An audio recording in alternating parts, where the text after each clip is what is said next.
dalam hadirat Tuhan. Kita siapkan persembahan kita kepada Tuhan.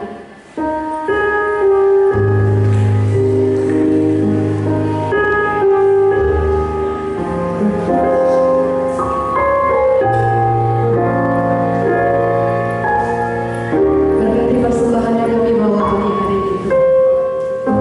Kuduskan, sucikan, pakailah untuk pekerjaan.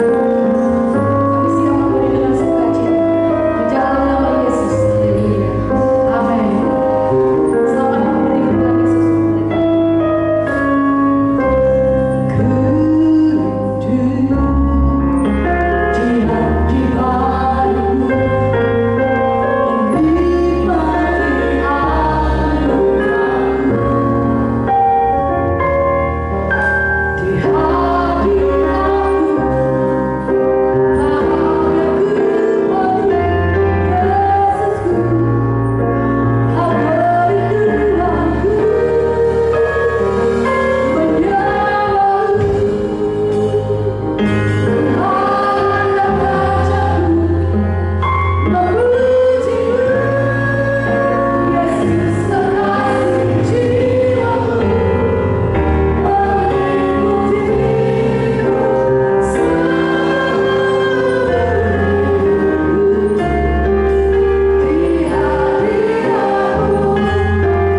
melihat kebaikan Tuhan.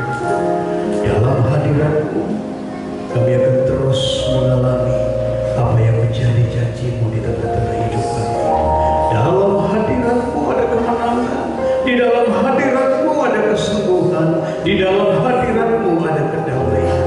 Bahwa siap kami anak-anak-Mu di tempat ini untuk boleh terus diberikan kapasitas untuk mampu berada di dalam hadirat-Mu ya Tuhan. Kami bersyukur buat kebaikan kasih-Mu. Kalau pada pagi hari ini kami boleh memuji, kami boleh menyembah, kami boleh meninggikan Tuhan, semua karena kami percaya Engkau Bapa yang begitu baik dalam kehidupan kami.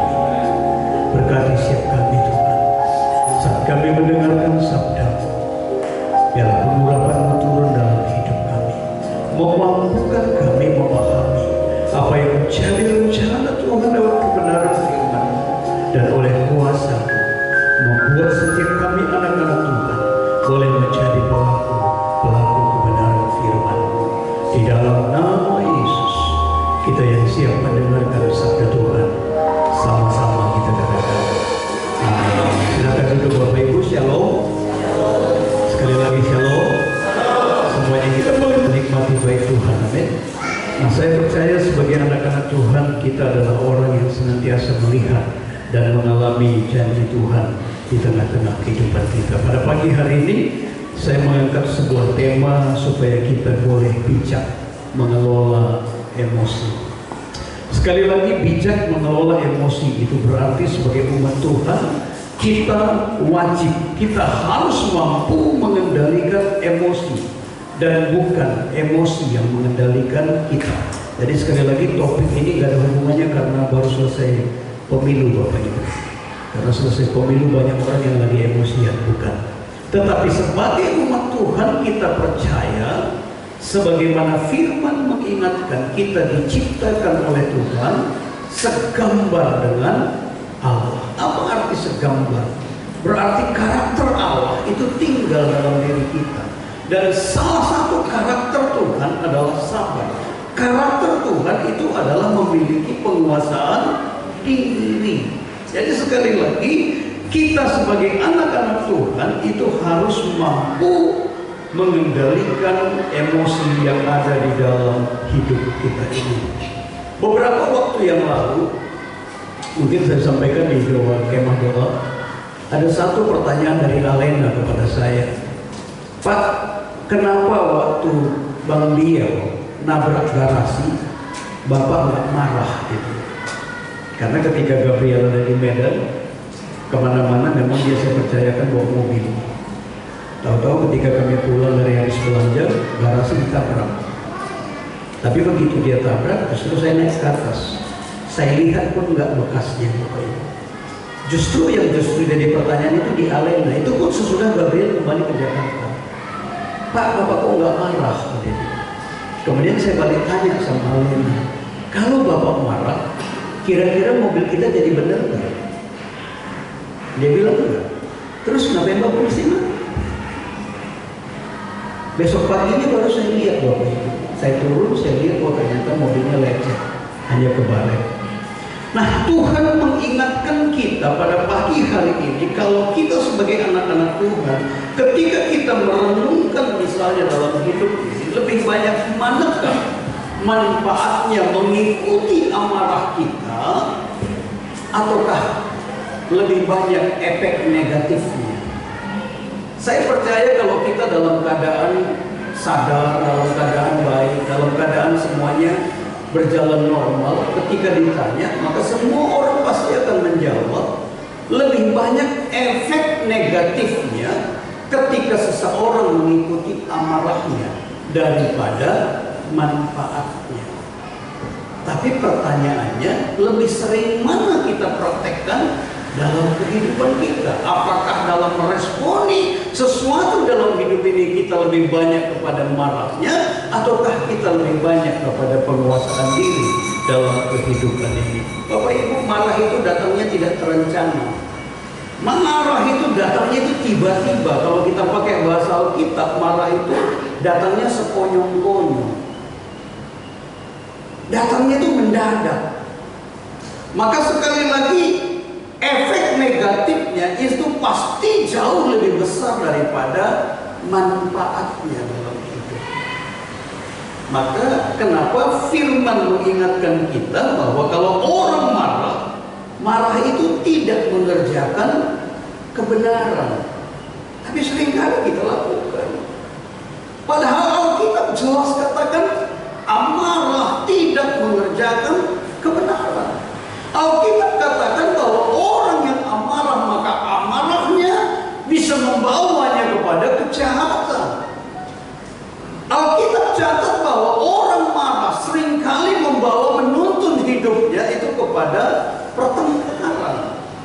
Tapi kita seringkali nggak mampu mengendalikan diri kita, dan kita izinkan amarah menguasai hidup kita. Itu sebabnya kenapa pada pagi hari ini Tuhan mengingatkan kita sebagai anak-anak Tuhan, bijaklah mengelola emosi. Kita buka firman Tuhan dalam kitab Yakobus 1 ayat 19 sampai dengan ayat 20. Jangan katakan kalau kita orang Medan kita nggak bisa jadi orang Medan. Yakobus 1 ayat 19 sampai dengan ayat 20. Kita baca bersama-sama, 2, 3, ya.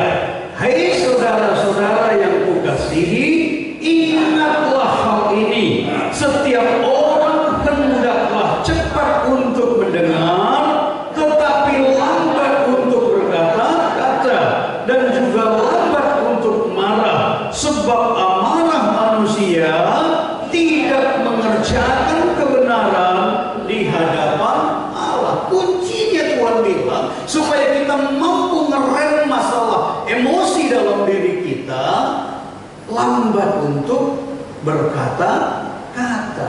Kita cepat mendengar, tapi lambat untuk berkata-kata, supaya amarahnya terkendali. Kedua, kita coba buka Mazmur 37 ayat 8. Apa kata Tuhan tentang amarah? Mazmur 37 ayat 8. Mazmur 37 ayat 8. Kita baca bersama-sama, 2, 3, ya. Berhentilah marah dan tinggalkanlah panas hati itu. Jangan marah, itu hanya membawa kepada kejahatan. Kemudian kita buka dalam Amsal 30 ayat 33. Supaya kita lihat dulu dampak orang-orang yang marah dalam hidupnya. Amsal 30 ayat 33 kita baca bersama-sama, 2, 3, ya. Sebab kalau susu ditekan, mentega dihasilkan, dan kalau hidung ditekan, darah keluar, dan kalau kemarahan ditekan, pertengkaran timbul. Bahasa sehari-harinya dibuat begini. Ini mirip bahasa Medan, Bapak Ibu. Sebab kalau engkau mengocok susu, kau menghasilkan mentega. Kalau engkau memukul hidup orang, keluarlah darah.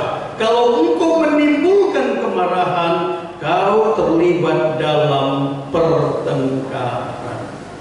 Memang nggak ada untungnya sama sekali.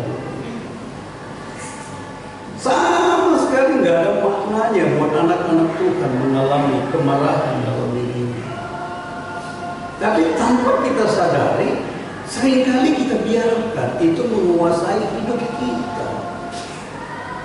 Kenapa firman Tuhan itu mengingatkan bahwa roh itu diawali dengan kasih, maka diakhiri dengan penguasaan ingin.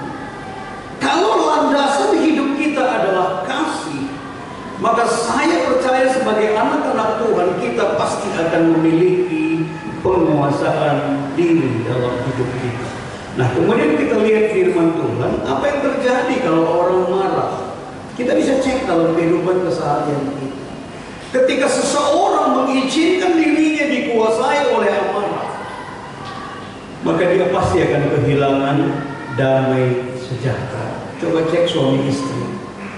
Mungkin masalahnya kadang-kadang kecil. Kadang-kadang masalah itu kalau kita renungkan, itu gak perlu menimbulkan suatu konflik. Tapi karena kita izinkan emosi menguasai kita, kata-kata yang kita lepaskan lebih daripada kita merenungkan mendengar, akhirnya kita marah. Maka Alkitab catat, orang yang gampang marah, maka dia akan kehilangan damai sejahtera. Boleh tidur seranjang Bapak Ibu, tapi sekalipun dekat itu serasa jauh, betul nggak? Kenapa? Karena kehilangan damai. Kenapa firman mengingatkan supaya kita sebagai anak-anak Tuhan jangan membiarkan diri kita dilanda oleh amarah dalam hidup ini. Dalam kitab Kejadian 4 ayat 5 sampai dengan ayat 7, saya baca bagi kita. Ini adalah kisah Kain dan Habel. Tetapi Kain dan korban persembahannya tidak diindahkannya. Ini tidak diindahkan Tuhan. Lalu hati Kain menjadi sangat panas dan mukanya muram. Firman Tuhan kepada Kain, mengapa hatimu panas dan mukamu muram? Apakah mukamu tidak akan berseri jika engkau berbuat baik? Tetapi jika engkau tidak berbuat baik, dosa sudah mengintip di depan pintumu, sangat menggoda engkau, tetapi engkau harus berkuasa atasnya. Pada saat itu kisahnya, sama-sama mereka mempersembahkan korban di hadapan Tuhan. Kain mempersembahkan korbannya, Habel adiknya mempersembahkan korban. Tetapi firman Tuhan mencatat persembahan Kain tidak diterima oleh Tuhan. Tidak ada hubungannya dengan Habel, Bapak Ibu. Tapi dia marah dengan keadaan itu. Dia emosi melihat Habel, bukan ini, bukan. Kemudian dia mengambil sebuah tindakan. Padahal Tuhan sudah mengingatkan dengan sangat. Firman Tuhan mengingatkan pada Kain pada saat itu, mengapa hatimu panas dan mukamu muram? Apakah mukamu tidak akan berseri jika engkau berbuat baik-baik? Tetapi jika engkau tidak berbuat baik, dosa sudah mengintip di depan pintu, sangat menggoda engkau, tetapi engkau harus berpuasa atasnya. Tuhan mengajarkan kepada kita, kitalah yang berkuasa atas emosi yang ada di dalam diri kita. Sebagai anak-anak Tuhan, percayalah, kalau engkau bergantung hidupmu kepada Tuhan, maka penguasaan diri akan menjadi milik anak-anak Tuhan. Firman mengingatkan, tidak ada manfaatnya dalam diri kita. Kemudian kita bisa melihat kalau orang mengizinkan amarah dalam dirinya, maka Alkitab catat, maka persaudaraan ataupun persahabatan itu menjadi rusak dan hancur. Beberapa waktu yang lalu saya mengikuti sebuah pesta di Wisma Benteng. Itu yang datang kaya-kaya, Bapak Ibu. Gelang itu kan besar-besar. Tapi karena dibuat makan, karena pemilik pesta orang berduit, maka makannya prasmanan. Prasmanan awalnya sih dorong-dorongan kecil, Bapak Ibu. Semua dorong-dorongan kecil. Lama-lama dorongannya menjadi lebih kuat. Kemudian dorong. Apa yang terjadi? Akhirnya mejanya itu terbalik. Dorong, akhirnya ribut. Satu dengan yang lain ribut. Kalaulah dipikirkan, kalaupun nggak makan di situ nggak ada pengaruhnya sama mereka.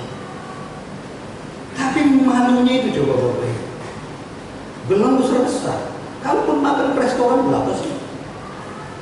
Kenapa nggak bisa tertib gitu? Itu karena nggak punya penguasaan diri. Akibatnya bahkan namanya dia belum tahu siapa. Itu bisa ribut. Nggak ada manfaatnya kalau kita turuti emosi yang ada di dalam diri ini. Ada sama-sama pendeta, ini sama-sama pendeta. Hanya gara-gara harta warisan. Ribut. Padahal sama-sama ini orang berduit. Saya katakan kalau persembahkan kepada dia, kenapa sih? Coba kalau seandainya kamu dengan ikhlas saya bilang persembahkan, kamu nggak kehilangan damai sejahtera dalam diri. Belajar dari Abraham, saya katakan. Kenapa dengan Abraham? Abraham dengan Lot kalau mau dituruti emosinya Abraham bisa berketahui, bisa berkali-kali emosinya muncul karena dia yang membimbing, dia yang mengajak merantau, kemudian sesudah menjadi orang yang sangat kaya, justru Lot mengkhianati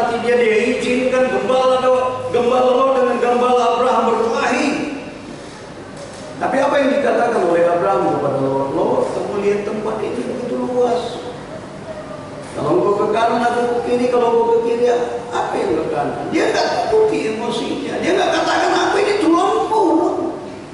Dia nggak katakan aku yang harus menentukan kamu harus ke sana. Enggak. Kenapa? Karena dia pakai prinsip firman dalam hidupnya. Maka kemanapun dia melangkah, kalau Tuhan menyertai dia, maka kuasa Tuhan yang akan mendatangkan berkat dalam hidup. Lot mengikuti kata nuraninya. Dia mengikuti apa yang dia lihat. Maka Alkitab mencatat Lot mengarahkan pandangnya ke arah Sodom dan Gomora, yang hari ini menjadi laut mati.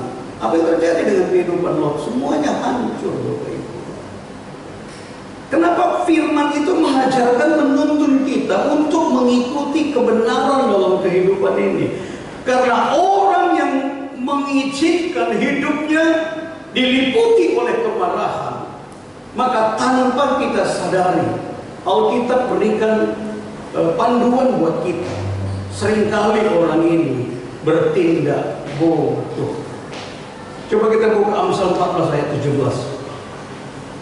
Amsal 14 ayat 17. Kita baca bersama-sama. 2, 3, iya. Siapa lekas naik darah berlaku bodoh, tetapi orang yang bijaksana bersabar. Firman mengajarkan siapa lekas naik darah. Ini artinya dia mengizinkan emosi menguasai hidupnya, bukan dia yang menguasai emosinya. Maka firman katakan orang ini bertindak gegabah, orang ini bertindak bodoh. Kenapa seringkali terjadi antara satu pasang dengan pasang lain, suami istri seringkali keluar kata-kata cerai? Karena bertindak bodoh. Dia mengikuti emosinya. Firman mengingatkan kepada kita, siapa lekas naik darah berlaku bodoh, tetapi orang bijaksana bersabar. Kita lihat orang yang diurapi Tuhan. Saul adalah orang yang diurapi Tuhan. Saul melihat bagaimana tangan Tuhan menolong dia ketika melakukan peperangan. Dan penyertaan Tuhan sempurna dalam kehidupan Saul. Tetapi pada satu kali ketika dia memberikan kepercayaan kepada Daud untuk pergi berperang, Daud mampu mengalahkan musuh. Kemudian gadis-gadis Israel itu menyambut kepulangan Daud dengan perkataan-perkataan. Bukan Daud yang mengatakan aku hebat. Bukan Daud yang menceritakan bahwa dia mampu mengalahkan berlaksa-laksa musuh. Orang lain yang menyambut. Maka di dalam kitab Kejadian 18 ayat 7 sampai dengan ayat 11 saya baca bagi kita. Perempuan-perempuan Israel menyanyi dan menari. Apa yang menjadi pujian mereka? Saul itu mampu mengalahkan beribu-ribu musuh, tetapi Daud berlaksa-laksa. Inilah yang menjadi satu hal pemicu emosi daripada Saul. Karena pujian orang lain. Gadis-gadis Israel ini, Saul mengalahkan beribu-ribu musuh, hebat sebenarnya. Tetapi mereka katakan Daud mengalahkan berlaksa-laksa. Sehingga mulai sejak saat itu Saul itu menjadi sangat marah, menjadi sangat dengki. Di ayat 8 dikatakan Saul itu menjadi sangat marah. Di ayat 9-nya maka dia menjadi sangat dengki terhadap Daud. Efeknya apa? Pada satu kali ketika dia mengalami kerasukan roh jahat, seperti berkali-kali dia mungkin sudah alami, dan pada saat dia mengalami kerasukan, Daud mengambil kecapi, menaikkan pujian penyembahan kepada Tuhan. Karena dia teramat percaya kalau dia menaikkan doa pujian penyembahan maka Tuhan hadir. Dan berkali-kali ketika Saul mengalami kerasukan, maka roh jahat yang ada di dalam dirinya keluar. Tapi ketika dia izinkan emosi dalam dirinya, bukan kerasukannya yang keluar, bukan roh jahatnya yang keluar, tapi apa yang dilakukan oleh Saul? Dia mengambil tombak, itu melempar Daud dengan tombak itu. Lihat tindakannya Bapak Ibu. Dia berlaku bodoh. Padahal dia orang yang diurapi Tuhan. Seringkali orang tanpa sadar, begitu dia izinkan emosi menguasai hidupnya, maka tanpa sadar seringkali orang ini berlaku bodoh. Kemudian orang kalau mengizinkan emosi menguasai hidupnya, kalau secara medis pun kita bisa lihat tensinya itu gampang naik, asam lambungnya atau mahnya itu gampang naik. Yang parahnya lagi, jantung itu berdegup kencang, akhirnya sakit jantung. Nggak ada efek baiknya. Firman Tuhan justru mengingatkan kita tadi bahwa orang yang mengizinkan amarah menguasai hidupnya, maka amarah itu akan membawa dia kepada dosa. Tadi apa yang dialami oleh Kain ketika dia mengizinkan emosi melanda hidupnya, akhirnya dia membunuh Habel. Seberapa sering emosi kita biarkan dalam diri kita yang akhirnya membuat sesuatu yang tidak baik terjadi dalam kehidupan kita. Ingat, kalau orang-orang dunia seringkali katakan penyesalan datangnya terlambat. Emosi tidak membawa kita kepada kebenaran. Emosi hanya membawa kita kepada kejahatan. Tapi tanpa kita sadari, seringkali emosi itu kita biarkan menguasai kehidupan kita. Alkitab jelas katakan, kalau engkau biarkan emosimu menguasai hidupmu, maka itu akan menimbulkan pertengkaran dalam hidup. Apa yang harus kita lakukan supaya kita mampu menguasai emosi di dalam diri kita? Karena seringkali kata-kata yang kita keluarkan itu kan manusiawi. Orang kalau emosi itu manusiawi, Pak. Tuhan yang taruh dalam diri kita. Iya, betul, emosi itu manusiawi. Tetapi Alkitab mengajarkan kita, izinkan firman Allah yang hidup dalam dirimu sehingga engkau mampu menguasai dirimu. Bukan berarti emosi tidak ada dalam diri kita, wajib ada. Tetapi kitalah yang mengendalikan emosi itu. Maka orang dunia seringkali pakai cara untuk melepaskan emosinya, ataupun mereka katakan meluapkan emosinya. Di sini banyak orang binjai. Salah satu cara meluapkan emosi adalah gunakan salam dari binjai. Dia pergi ke pohon pisang, kemudian dia pukulin, taruh di situ wajah musuhnya kan. Wah, wah, wah, wah. Pohon pisangnya yang tumbang, lawannya enggak. Walaupun dosa dalam pikiran nggak apa-apa, tapi katanya emosinya lepas.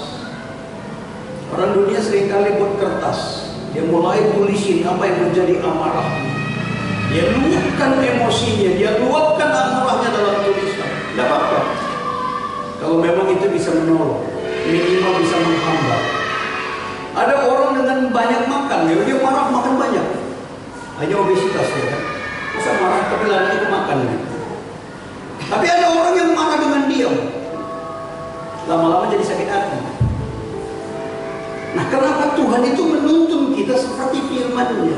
Supaya kalaupun kita mengalami kondisi itu, kalau kita ikuti apa yang menjadi kehendak Tuhan, emosinya terkendali dan kita akan mengalami damai dalam kehidupan kita. Nah, apa yang Tuhan inginkan supaya kita boleh mengalami hal-hal indah ketika pun emosi itu harus terjadi dalam kehidupan kita. Pertama, kita harus percaya bahwa dalam segala sesuatu Allah turut bekerja mendatangkan kebaikan. Kalau ada orang yang membuat kita emosi, berani nggak kita katakan, aku percaya dengan kondisi ini Tuhan sedang bekerja mendatangkan kebaikan pada hidupku? Ini mempraktekkan firman Bapak Ibu. Berani nggak kita berkata, tindakan orang ini sengaja melatih saya untuk menjadi orang yang sabar? Kita lihat seorang raja yang hebat. Dalam 2 Samuel 16 ayat 9. Saya baca dulu di dalam Mazmur 4 ayat 5. Biarlah kamu marah, tetapi jangan berbuat dosa. Berkata-katalah dalam hatimu di tempat tidurmu, tetapi tetaplah diam. Kalau di sini ada sebuah kisah bagaimana seorang rakyat biasa yang bernama Simei, walaupun dia ada keturunan Saul dalam darahnya. Kemudian dia mengutuki raja. Rajanya bernama Daud. Apa yang dikatakan oleh Abisai pada saat itu? Lalu berkatalah Abisai anak Zeruya kepada raja, "Mengapa anjing mati ini mengutuki tuanku raja? Izinkanlah aku menyeberang dan memenggal kepalanya." Tetapi lihat di ayat 10-nya apa yang dikatakan oleh Daud. "Tetapi kata raja, apakah urusanku dengan kamu, hai anak-anak Zeruya? Biarlah ia mengutuk, sebab apabila Tuhan berfirman kepadanya, kutukilah Daud, siapakah yang akan bertanya, mengapa engkau berbuat demikian?" Daud ini teramat percaya bahwa tidak ada sesuatu apapun yang terjadi dalam hidup ini tanpa seizin Tuhan. Bahkan ketika Simei mengata-ngatai dia, kemudian panglimanya Daud itu berkata kepada Daud, "Izinkan aku berseberang, aku penggal kepalanya." Sampai Abisai mengatakan itu seperti anjing mati. Artinya hanyalah orang-orang yang tidak berguna. Tapi apa yang dikatakan oleh Daud? Kalau memang Tuhan izinkan dia mengutuki aku, apa urusannya dengan kamu? Tanpa kita sadari dalam kehidupan ini seringkali Tuhan izinkan ada proses dalam diri kita. Sebenarnya proses yang Tuhan izinkan itu adalah untuk melatih kita, membuat kita mengasah hidup kita ini untuk menjadi benar di hadapan Tuhan. Tapi kadang-kadang kita marah. Akhirnya kita nggak lulus, proses ulang. Diulang lagi, diulang lagi, diulang lagi. Kalau seandainya kita ikuti firman, maka saya percaya Bapak Ibu, kita sekalipun di tengah problema, maka damai Tuhan tidak akan hilang dari hidup kita. Saudara percaya nggak orang-orang yang ada di sekeliling kita itu adalah orang-orang yang dikirim Tuhan, orang-orang yang dikirim Tuhan untuk membentuk, melatih, mendidik kita, membawa kita untuk belajar bagaimana kita mempraktekkan firman dalam kehidupan ini. Tapi seringkali kita abaikan firman-Nya. Seringkali kita abaikan firman-Nya. Coba kalau seandainya kita buat seperti Daud ini, sekalipun orang mengata-ngatai dia, dia tidak kehilangan damai sejahtera. Tapi Abisai justru marah. Padahal Daud yang dikata-katai itu sangat paham bahwa dalam segala sesuatu Tuhan bekerja mendatangkan kebaikan. Yang kedua, bagaimana kita mengatasi kalau seandainya Tuhan izinkan, sekali lagi, kalau Tuhan izinkan sesuatu yang membuat kita emosi. Kita belajar dari firman Tuhan. Bagaimana Hana dengan Penina, dia sudah gunakan dengan apa yang selama ini itu menjadi pengetahuan bagi dia. Ketika Penina terus mengata-ngatai Hana, maka selama Hana membiarkan hatinya terluka, selama Hana membiarkan hatinya diliputi dengan kebencian, selama Hana mengizinkan hatinya diliputi oleh kemarahan, maka Alkitab mencatat, sekalipun dia dari tahun ke tahun dan kita nggak tahu itu sudah berapa tahun dia pergi ke rumah Tuhan dalam doanya, dan Tuhan tidak kabulkan apa yang menjadi doa. Karena Alkitab jelas katakan, bukan kurang panjang tangan Tuhan untuk menolong, bukan kurang lebar telinga Tuhan untuk mendengar doa yang kita naikkan, tetapi karena di situ ada pemisah, ada dosa dan pelanggaran. Sekalipun mungkin kita berkata melalui pembelaan secara manusia, kan dia yang kata-katain.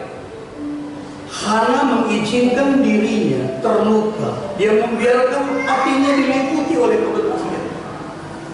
Maka setiap kali dia pergi dengan amarah, dan Alkitab mencatat doanya tidak dikabulkan oleh Tuhan. Tetapi pada satu kali, ketika Hana justru tidak lagi melihat kepada kata-kata Penina, tapi dia fokus kepada kebesaran Tuhan dalam dirinya, maka Alkitab mencatat curhatan daripada Hana yang ditumpahkan di kaki Tuhan. Maka pada saat itu Tuhan mendengar doanya. Maka Hana, apa yang menjadi doanya dikabulkan oleh Tuhan.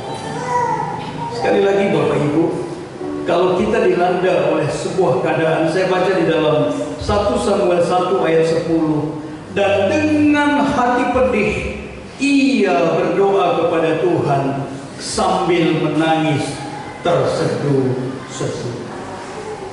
Maka doanya dikabulkan oleh Tuhan. Artinya bagaimana kita mengatasi emosi. Mungkin orang memperlakukan kita dengan cara yang tidak adil. Mungkin orang memperlakukan kita dengan sangat tidak baik. Pergi ke rumah Tuhan, berdoa. Naikkan doamu kepada Tuhan. Tumpahkan amarahmu di situ. Tumpahkan emosimu di kaki Tuhan. Bukan di hadapan orang lain. Kalau di hadapan orang lain dia bisa tersinggung, dia bisa emosi, dan itu bisa terus berlanjut. Tapi kalau kita tumpahkan di kaki Tuhan dan izinkan Tuhan yang akan berperkara dengan orang itu. Bukankah firman Tuhan mengingatkan kita, anak-anak Tuhan, kalahkan kejahatan dengan apa? Kebaikan. Tapi seringkali kita tidak mau praktekkan. Padahal Tuhan katakan kenapa itu menjadi perintah. Wujud kita mempercayai Dia bahwa firman Tuhan katakan, dan bukan hanya berhenti kita mengalahkan kejahatan dengan kebaikan, tapi Tuhan memberikan janji yang lain. Pembalasan adalah hakku, kata Tuhan.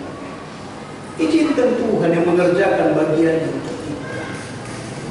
Maka saya percaya banyak hal-hal lain yang kita tidak pahami, Tuhan sanggup bukakan dan mata kita akan melihat. Bagaimana pembelaan, pertolongan, tuntunan Tuhan di tengah-tengah kehidupan kita.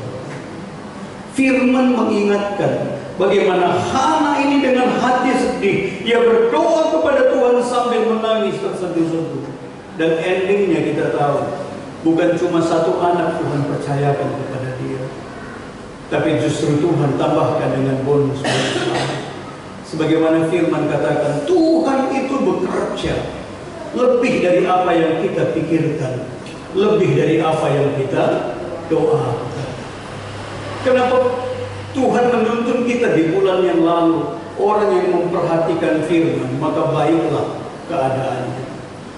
Orang yang berani mempraktekkan firman, maka Tuhan sendiri yang akan memperlakukan dia supaya firman itu boleh digenapkan dalam kehidupannya. Kemudian yang berikutnya apa yang harus kita lakukan? Coba kita buka di dalam Amsal 27 ayat 5. Amsal 27 ayat 5. Kita baca bersama-sama. 2, 3, ya. Lebih baik teguran yang nyata-nyata daripada kasih yang tersembunyi. Apa maksud dari firman ini? Tanpa kita sadari, ketika kita menegur orang, ini kita perhatikan yang suami istri. Kemarin soalnya di Surabaya ada orang yang minta konseling sama saya, berada dalam posisi ini. Saya sudah ingatkan firman, Pak. Ini suaminya berkata, saya sudah ingatkan firman. Tapi saya bilang, niatmu menyampaikan firman bukan untuk mengubah istrimu, tapi niatmu itu menyampaikan firman supaya keinginanmu terpenuhi. Memang firman yang dipakai. Makanya banyak orang kalau misalnya ada seseorang yang dia tidak sukai, dia gunakan firman. Makanya kita lihat di media sosial, firman yang disampaikan. Tapi tujuannya untuk apa?